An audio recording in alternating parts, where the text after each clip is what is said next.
Hey everybody, it's Master Gallengeist here, bringing you my Sega Like a Dragon Infinite Wealth New Game Plus discussion. And this one kind of dovetails a little bit with the game ownership kind of thing, but in a different kind of way. This is pretty much because, actually today, Sega is releasing Like a Dragon Infinite Wealth, the newest in the Like a Dragon series. It's always like, I gotta get used to saying Like a Dragon. And if you've watched my video game perspectives on the Like a Dragon / Yakuza series, you know that I have issues and problems with it. However, I was looking into this because I have heard of the Animal Crossing kind of elements that we're going to be put into with the whole kind of island, because the interesting kind of thing is how we spend our money kind of influences different kind of things, because we have seen that live service elements came up into pretty much Animal Crossing New Horizons, and that vastly affected how my mom played that game in series, because she would do other kind of stuff of like time lording and jumping around at different times and playing the game how she liked to play, and she couldn't do that with New Horizons. And it's like, shit, because what we pay for and what we get with games affects how other games are made as well. And with the live service and stuff like that, and I played Destiny, I'm like, shit, because it keeps you on a time thing, keeps you with dailies and shit, and seeing that kind of grow, and like game companies want to do that kind of shit to get you to keep playing and doing everything every day, you see how it affects that kind of thing. This kind of comes back to what goes on with Like a Dragon with the New Game Plus, because it doesn't just start out getting to making it so that way you can't play the game like you want. It starts out in small different kind of stuff. Of course, they bring up the whole horse armor and everything, but let's talk about this first, and then I'm going to explain where I'm kind of going with this, because for some inexplicable reason, mainly either on Sega's or RGG Studios, they've decided that the way to get the New Game Plus, which I've played certain kind of Sega games like Persona 5, and there's a New Game Plus that you have to kind of do to institute and get these different kind of personas. To get New Game Plus, you don't get that in standard game. You have to buy that by getting the next higher tier or the ultimate one. And the standard edition is $69.99. The deluxe edition is $84.99. Granted, you get other kind of DLC and everything, but that's the whole thing. This is cutting of features. It's, if we buy this thing, they will learn that that is acceptable. This isn't raising the base price to have a feature-complete product. This is making a worse product that doesn't have these features, because it's not just that. There's a special job set that's in this DLC. It's like, and why isn't that in the base game? There's a Heroes Booster Pack of, then why isn't this done? Like, it's done, like, that affects gameplay design. How you work out and how you grind throughout the game. Like, they need to somehow incentivize the boosters. Now granted, I haven't played the game, right? Just came out today. Well, but these things have negative impacts on them. We just don't know them until we get through them and play them. This is making a worse product, kind of like NVIDIA's graphics cards, to then make it more palatable to have a $84.99 edition, a $109.99 edition. And the thing is, I'm fine with buying collector's editions. I draw the line of taking features out of the base game so that somebody who does the base game has an inferior experience.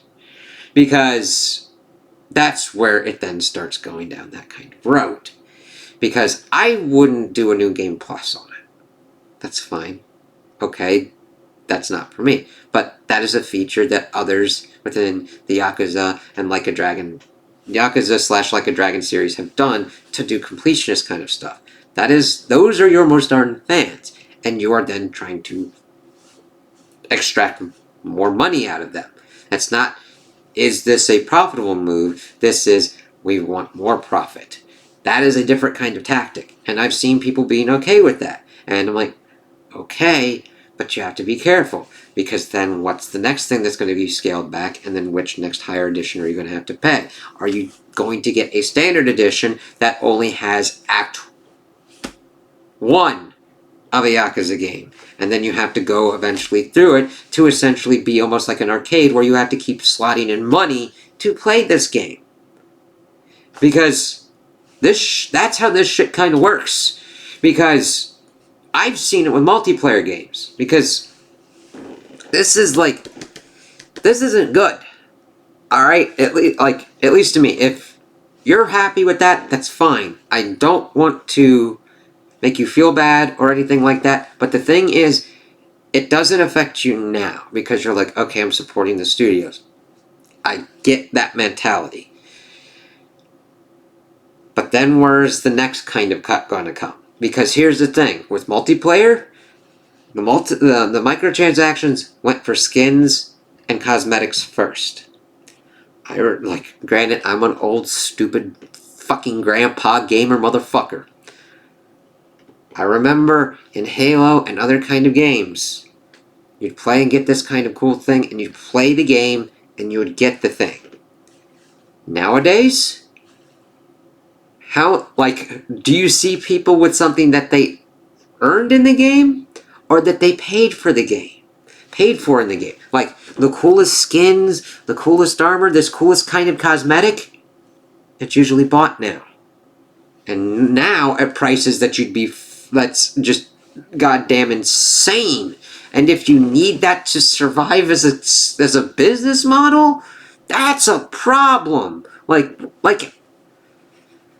Then you're like, oh, then games need to be $100. I'm like, if it is a feature-complete game with minimal bugs that works,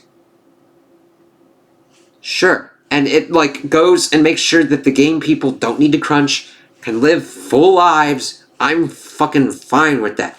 There's a difference between this game, we say, costs $100. And I give you the $100, and I get the full experience. And there's a difference between this game costs $70, but this edition of it costs $84.99 or $100. And it's like, then why is this edition even here? Are you attempting to split your player base intentionally?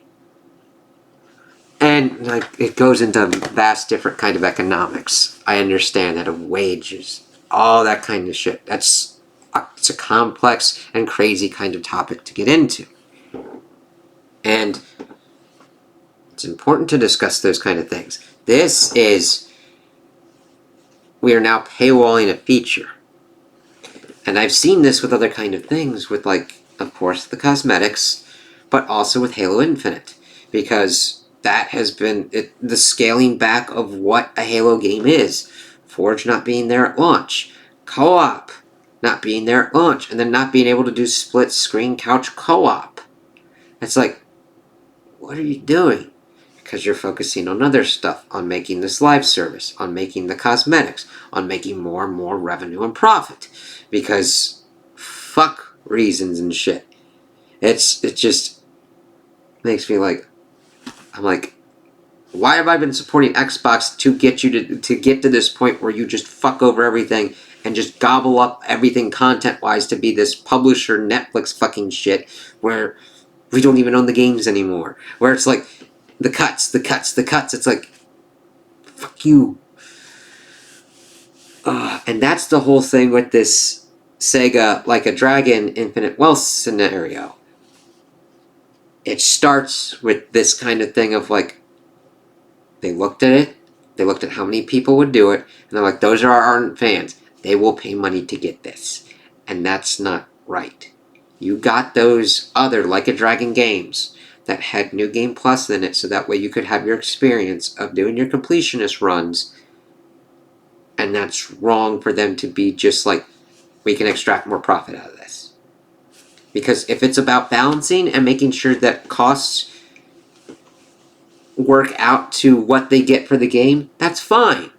And I understand trying to do a tier system to make sure that your customers, that you don't completely fuck over any kind of other customers. I get that, because these are special games for people. This series is extremely important to people. I get that. Granted, it's important to me for different kind of reasons. With my insanity and everything that kind of was induced by it. But you deserve the full Like a Dragon experience at a fair, reasonable price. And just getting it out and be like, oh, if you want this shit, you gotta go into this kind of thing. It's like, that doesn't sit right with me. And if it sits right with you, that's fine. But be careful of what happens, and always be wary of companies and corporations, because they will screw you over the first chance they get just to make one halfpenny more. Just one. And I don't want you to get worse and worse kind of experiences, because I do see that since the Like a Dragon series has gained popularity outside of the markets, it's going to be really kind of weird. Like, I'm like, okay, they're going to Hawaii. That's interesting. That's the safest kind of move. They didn't go completely nutty doo-dah and go completely out of the country into such a way that it'd be like going from Japan to, I don't know, Paris or New York or Chicago or whatnot. They're like, I mean, granted, you go to fucking Hawaii in the Persona 5 game, because a lot of people take trips there. And it's within the same, it's in the Pacific Ocean. But it's always weird, because now you aren't the focus, you're the target of how much we can extract from you and how much can we push on the game and push it out before it becomes just generic loop of, okay, generic kind of open world. So I hope this doesn't do anything nutty to the Like a Dragon series of the next kind of one's going to further and further kind of weirdness, because it is a distinctly Japanese game series. I mean, it's based everything in like Kamurocho and then other Jincho. It's a pivotal thing of the series, and trying to make that completely appeal by going to like international kind of things, it's like, it makes me leery. So that, coupled into the fact of like, hey, let's make them pay more for New Game Plus, is like not just even like a little bit, but like you have to buy this edition, and then of course we have to make sure that this DLC kind of is like this as well. It's like, why isn't this all in the game? I've gotten to that point where it's like, listen, I understand certain kind of basic developments and you want your minimal viable product, but it's like, we should just wait for the complete version of the game at a reasonable price anymore. And if everybody did that, that's a different kind of matter. And I understand not wanting to wait for that. You know what I mean? There's certain kind of ones and certain kind of games where you go, oh! And this is definitely one of those series for people. Again, your event kind of thing. It just does not sit right with me, and it makes me question Sega's... If it's Sega or RGG, I lean more towards Sega, of Sega being stupid on that kind of shit, because they kind of do the same kind of shit with Persona of like, here's Persona 5, now Royale. Now Royale with cheese! Now Royale with cheese and bacon! Motherfucker. Of course, those are the kind of things, but you then have to it's not like you can buy the DLC by itself. You then have to buy that edition. Just be careful with Sega. I'll have to see what they kind of do and everything like that. It's the whole industry, all right? The whole kind of gaming model is going and spinning out of control, and we'll have to see how it kind of pans out. It fucking sucks, because games provide great entertainment and enjoyment and emotional catharsis for people. And to have it just used like this, it is unsustainable. So I'll have to see how this kind of works. So, those are my opinions on this situation. Tell me what you guys think in the comments below. If you like it, if you don't like it, what your kind of thoughts are on this, where you think this is heading, any kind of other kind of things. I'm just doing these kind of discussions because they're kind of